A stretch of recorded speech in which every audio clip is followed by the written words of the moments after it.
अच्छा अच्छा सदीक, ये आपने इलाज की बात की तो मुझे याद है मरियम नवाज साहिबा की भी कुछ सर्जरीज होनी थी और अक्सर जिक्र करती थी मुझे अपनी सर्जरीज के लिए बाहर जाना है, आपको याद होगा। लेकिन फिर वो भी नहीं जा सकी जब से उनके चचा जान की हुकूमत आई, वो वज़ीर आज़म बने, तो फिर उनको भी सर्जरी याद नहीं आई।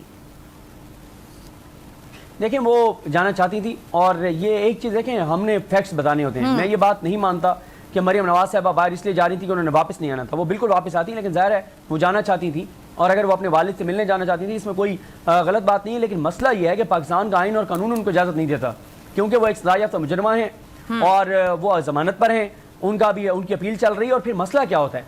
मसला होता है आपके फैमिली कंडक्ट का।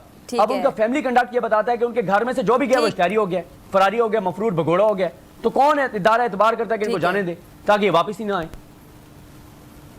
ठीक है, सब्सक्राइब करें और बेल दबाएं ताकि कोई खबर रह न जाए।